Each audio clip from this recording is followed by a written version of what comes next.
자, 이번에는 15번 문제 가보겠습니다. 최고차 한계수가 1인 3차 함수 fx와 두 상수 a, b에 대하여 식이 복잡하게 나왔어. gx 함수가 x가 0보다 작거나 같을 때는 요렇게, 그 다음에 x가 0보다 클 때는 요렇게 가겠다 그랬습니다. 자, 항상 이렇게 범위에 따라서 다른 함수를 이렇게 주어질 때 보면 뭔가 이 함수에 대한 힌트를 뭐 미분이 가능하다던가 아니면 연속이라든 것들 이용해서 힌트, 조건을 안내해주는 경우가 굉장히 많죠. 역시나 이 문제도 실수 전체의 집합에서 미분이 가능하다라는 조건을 줬습니다. 자, 미분이 가능하다라는 건 당연히 뭐도 돼야 된다. 그치, 연속도 돼야 된다. 갈 수 있을 것 같아요. 그럼 일단 요걸 가지고 우리가 구할 수 있는 조건이 있는가부터 살펴보도록 하겠습니다. 자, 첫 번째, 연속이라는 조건을 이용해서 위에다 0을 넣어보고 아래다 0을 집어넣어서 계산을 해보면 자, 뭐 나와요? 위에는 0 되고요. 밑에는 4분의 1 F0. 4분의 1 F0이 0이 돼야 됩니다. 즉 F0이 얼마가 돼야 된다? 맞아요. 0이 돼야 된다. 이렇게 구할 수 있을 거예요. 자, 두 번째. 미분이 가능해야 된다 그랬습니다. 맞죠? 자, 미분이 가능합니다. 라는 거. 물론 우리가 정확하게 풀자면 미분계수의 정의를 이용해서 끌어내야 하나 어차피 다항함수들이니 좌미분계수와 우미분계수를 같다라고 놓고 푸셔도 괜찮다 그랬습니다. 자, 요거 미분을 해보면 앞에 거 미분, 뒤에 거 그대로 플러스 앞에 거 그대로 뒤에 거 미분. 마이너스 2ax 이렇게 될 거고요. 0 집어넣으면 마이너스 f0만 남는다는 거 확인할 수 있습니다. 자, 얘도 우리 미분을 해버리면 4분의 1 f 프라임 x 마이너스 2bx 되고요. 0을 집어넣어버리면 4분의 1 f 프라임 0이다 확인할 수가 있겠죠. 그러면 f 프라임 0은 f0이 0 하기로 했으니까 따라서 f 프라임 0도 얼마다? 0이다 라는 거 확인할 수 있습니다. 자, 이러면 엄청난 조건을 준 거야. 왜?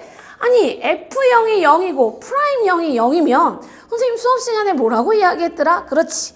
무조건 이 fx 함수는 인수 제곱, x제곱을 x제곱 이상을 인수로 갖는다라고 이야기를 했어요. 따라서 선생님 fx식을 어떻게 잡을 거냐? x제곱을 인수로 가질 거고 뭔가 하나 더 있을 거잖아. 여기를 뭐 x 플러스 p 이렇게 놔보도록 하겠습니다. 그럼 fx가 x세제곱 플러스 px제곱입니다 라는 식으로 우리가 처음에 이 문제를 만났을 때보다는 훨씬 좀 간결한 형태로 구해볼 수 있었을 것 같아요. 여기까지 괜찮을까요? 오케이. 자, 지금 미분 가능합니다라는 한 줄을 가지고 여기까지 유도를 한 거야. 그치? 자, 그럼 선생님 요거 gx식도 조금 다시 한번 정리를 해보고 가겠습니다. 자, gx는요 마이너스 x, 자, 요 녀석 들어와야 되겠죠.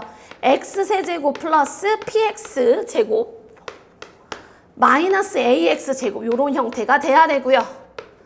보아하니 최고차 한계수가 마이너스 1인 4차 함수 형태가 나온다는 거 확인할 수 있겠습니다. 자, 그 다음 4분의 1, 그 다음에 fx 자리에 또 넣어볼게요. x세제곱 플러스 px제곱 요렇게 들어가면 마이너스 bx제곱.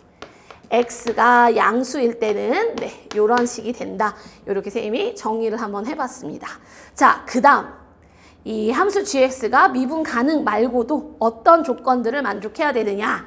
자, 여기 해석하는 게 아마 어려웠을 것 같아. 자, 일단 gx가 이 gx 그래프를 내가 요 녀석들을 그렸을 때 마이너스 27이 되게 하는 x값이 몇 개 돼야 된대요? 2개 돼야 된대요. 그러니까 마이너스 27하고 만다는 순간이 몇 군데야? 2군데가 돼야 된다. 그 다음 요 식도 중요한데 그 마이너스 27이 되게 만드는 그 2군데 있잖아. 그 2군데는 프라임이 0 되는 점이 포함이 된대. 그 무슨 얘기냐면 마이너스 27하고 만나는 그 2군데는 다 프라임 값이 얼마가 돼야 돼요? 0이 돼야 됩니다. 라는 걸 얘기하고 있습니다. 그럼 이제 이 2개를 만족하려면 그래프가 어떤 식으로 그려져야 되는지를 생각을 해보라는 거예요. 자, 가볼게요. 자, 지금 보니까 음수일 때는 최고차 한계수가 마이너스 1이, 그쵸? 4차 함수 그래프가 그려집니다. 맞아요. 오케이. 그리고 0보다 클 때는 최고차항 계수가 4분의 1인 3차 함수 그래프가 그려져요. 그리고 요거 특징이 여러분들 보면 알겠지만 우리 요거 x로 이렇게 묶어내잖아. 그러면 x제곱으로 다 묶이면서 0,0에서 접하는 형태의 그래프가 그려진다는 거 확인해 볼 수 있습니다. 자, 일단 여러분 하나씩 하자. 먼저 음수일 때만 생각을 할게. 선생님이. 자, 음수일 때 볼게요. 선생님이 그래프를 이게 x축이고요. 여기 y축입니다, 지금. 자, 요것만 생각하자 그래서 요 4차 함수만. 자, 마이너스 27이 요쯤 있다라고 하죠. 아, 요렇게 있다고. 우리 지금 최고차항 계수가 마이너스인 4차 함수 그래프 개형을 생각해보면 뭐 요런 식이 된다던가 아니면 뭐 이런 식이 여기 꾸불텅점, 변곡점 되는 요런 형태들. 그쵸? 된다던가 아니면 요런 점들. 네. 이 0,0이 지금 될 수 있는 점들이잖아요. 그런데 중요한 건 뭐다? 마이너스 27하고 만나는 순간 프라임이 0이 돼야 된다는 거야. 자, 내가 여기를 0,0이라고 놓으면 마이너스 27이 되는 순간 프라임이 0 될 수가 없죠. 자, 요거 같은 경우도 여기가 된다고 해도 안 되고 여기가 된다고 해도 아무리 내가 이렇게 잘 그려도 요런 점들은 프라임이 0이 될 수가 없다. 그러면 조금만 생각해보면 그렇지. 아, 얘가 요런 형태의 그래프가 돼야 되지. 얘도 안 돼. 여기가 0이면 마이너스 27 만나는 순간에서 프라임이 0이 안 된다고. 요런 삼중근을 갖는 형태가 그려지지 않겠느냐라고 볼 수가 있는 거야. 괜찮습니까? 오케이. 자, 그럼 가볼게요. 0,0에서 일단 중근의 형태를 가져야 되고 마이너스 27을 만나는 점에서 프라임이 0이 돼야 되는데 그 값은 아니지만 프라임이 0이 되게끔 만들 수 있는 4차 함수. 그렇지. 삼중근의 형태가 되면 된다. 그래프가 이런 식으로 가면 되겠다. 이렇게 볼 수 있습니다. 물론 우리는 음수일 때만 쓸 거야. 그치? 음수일 때만 쓸 거예요. 여기는 사실 없어져야 되는 아이죠. 이렇게. 괜찮아요? 오케이. 그러면 마이너스 27하고 일단 몇 개 점에서 만난다. 한 개 점에서는 무조건 이제 만난다라는 거 볼 수 있습니다. 그럼 생각해봐. 마이너스 27 되는 원소의 개수가 몇 개 돼야 된다 그랬어? 2개 돼야 된다 그랬지? 그럼 여기서 하나 나오니까 이제 여기서 몇 개가 나와야 돼요. 맞아요. 하나가 나와야 돼요. 여기서도 무조건 하나가 나와야 돼. 근데 여러분들 보면 알겠지만 여기도 x제곱으로 묶여요. 요거 x제곱으로 다 인수로 뽑힐 수 있다고. 그러면 이 3차 함수도 0,0에서 극대 또는 극소가 돼야 된다는 얘기야. 맞습니까? 근데 무조건 마이너스 27하고 하나는 만나게끔 해야 된다며. 괜찮아요? 그러면 하나는 만나게끔 하면서 미분도 가능하면서 얘네들 그 값, 그렇지. 느낌 바로 오지. 어떤 식으로 그려지면 되겠어요? 요런 형태의 3차 함수, 원래 더 가겠죠, 이렇게. 요런 형태의 3차 함수가 만들어질 거라는 이야기입니다. 그럼 이제 이걸 가지고 우리는 식을 세워서 이제 A, B, 이런 그래프 개형은 찾았기 때문에 요걸 가지고 우리가 이제 식을 찾는 연습만 좀 하면 될 것 같아요. 근데 이 부분이 좀 계산량이 많아. 뭐 여러 가지 풀이 방법들이 있을 것 같은데요. 선생님이 수업 시간에 3, 4차 함수 비율에 대한 이야기는 정리를 해드렸단 말이야. 그래서 선생님이 그 비율을 이용해서 한번 식을 세워보도록 하겠습니다. 자, 먼저 여러분 요 음수인 부분만 선생님이 요로 다시 한번 식을 세우기 위해서 그려볼게. 이렇게.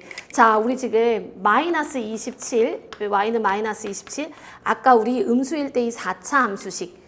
4차 함수식을 한번 써볼게요. 한 번 더. 마이너스 x 4제곱 마이너스 px 세제곱 마이너스 ax 제곱.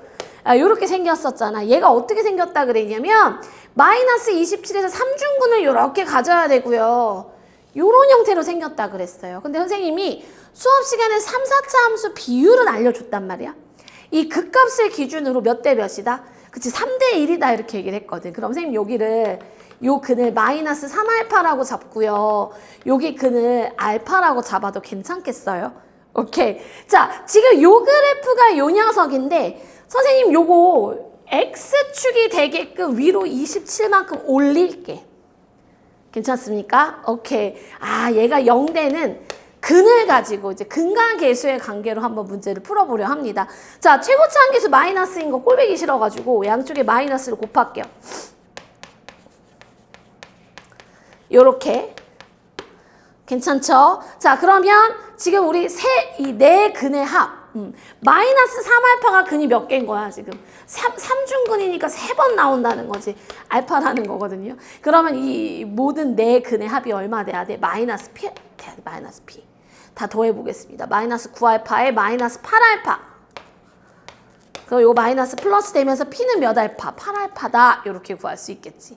괜찮아요? 자, 그 다음. 이 모든 근의 곱 활용할 수 있을 것 같은데. 마이너스 붙이고 안 붙이고 붙이고 안 붙이고. 자, 마이너스 27은 모든 근의 곱. 계산하면요. 마이너스 27 알파 4제곱 이렇게 갈 수 있을 것 같아요. 약분하면 알파가 얼마다? 1이다 이렇게 갈 수 있고 알파가 1이면 P는 바로 나오네. 얼마다? 8이다 이렇게 갈 수 있겠습니다. 와, 까먹기 전에 P에다가는 8을 얼른 써버릴게요. 괜찮을까요? 오케이. 자, 근데 우리는 AB를 구해야 되잖아. 네, 그래서 요 A를 구하기 위해서는 얘는 네 근의 합, 요거는 뭐 두 근끼리 곱한 것의 합. 그래서 선생님이 이 두 근끼리 곱한 거, 그럼 총 6개가 나오겠지. 걔들의 합을 이용해서 A를 구해보겠습니다. 자, 가볼게요. 요렇게 둘이 곱하면 얼마? 9알파 제곱. 요것도 9알파 제곱, 그죠? 그냥 쓰자. 9알파 제곱, 마이너스 3알파 제곱, 플러스 9알파 제곱, 마이너스 3알파 제곱. 맞죠? 그 다음 마이너스 3알파 제곱. 요렇게 나올 거예요. 괜찮습니까? 자, 얘네들 더하면 봐. 짠, 짠, 짠, 짠 이렇게 없어져서 몇 알파 제곱? 18알파 제곱이 나온다. 이렇게. 얘가 마이너스 붙이고 안 붙이고 뭐가 된다? A가 된다. 근데 우리 알파 아까 얼마라 그랬어요? 1이라 그랬죠. 따라서 A는 얼마다? 그렇지. 18이다. 이렇게 하나 일단 구할 수가 있겠습니다. A는 18. 이렇게 구해놨어. 괜찮아요? 자, 아직 안 끝났어. 그죠? 우리 뭐 구해야 돼요, 이제? B를 구해야 돼요. 자, 그럼 요 B도 같은 방법으로 선생님이 요거 지우고, 자, 식을 다시 한번 또 세워보도록 하겠습니다. 자, 3차 함수예요. 식 전개하면 4분의 1 x 세제곱 플러스 2x 제곱, 2x 제곱 마이너스 bx 제곱이니까 2 마이너스 bx 제곱 요렇게 되겠네요. 맞나요? 오케이, 좋습니다. 이 그래프는 어떻게 됐다라고 했냐면 또 아까랑 동일하게 y는 마이너스 27 그래프가 이런 식으로 그려져야 됩니다. 이렇게 이야기했어요. 3차 함수 비율은 우리가 뭐 익숙하니까요. 여기가 0이면 내가 여기를 2n이라고 할게. 괜찮아요? 여기 n 대칭축 있을 거고 여기 얼마? 마이너스 n 이렇게 되겠지. 괜찮습니까? 오케이, 좋습니다. 자, 역시나 얘가 근이 되게끔 위로 27만큼 올리겠다. 괜찮아요? 자, 얘는 지금 어떤 상황? 근이 마이너스 n과 2n이 몇 번 나오는 상황이에요? 2번 나오는 상황이에요. 자, 요거 나중에 헷갈릴 수 있으니까 선생님이 4를 다 곱해버리겠습니다. 흐흐. 108은 0. 요렇게 되겠지. 자, 그럼 이제 근각계수의 관계 이용하죠. 세근의 합 얼마예요? 3n이죠, 3n. 예, 세근의 합 3n은 얼마가 돼야 돼요? 마이너스 4, 2 마이너스 b. 네, 요렇게 돼야 됩니다. 그 다음 세근의 곱 4n 제곱에 마이너스 4n 세제곱 되겠네. 얘가 마이너스 붙이고 안 붙이고 붙이고 마이너스 108이 되어야 해요. 그럼 n 세제곱은 얼마 돼요? 27 되는 거 확인할 수 있고요. n은 얼마 됩니까? 그럼 그렇지. 3이다. 이렇게 구할 수 있겠습니다. 괜찮아요? 오케이. 자, n이 3이라고 정했어. 그럼 이게 얼마예요? 9죠, 9. 9. 오케이. 그럼 2-b는 얼마가 돼요? 마이너스 4분의 9가 되고요. b는 얼마? 넘어가면 4분의 17이다. 이렇게 구할 수 있겠네요. b는 얼마 된다고요? 4분의 17. 문제는 a 플러스 b 구하라 그랬잖아요. 요거 4분의 72, 요거 4분의 17 둘이 더하면 4분의 얼마예요? 89 되겠죠. 정답은 뿅! 자, 4분의 89다. 요렇게 구할 수 있겠습니다. 괜찮을까요? 네, 요렇게 해서 15번 문제 살펴봤습니다.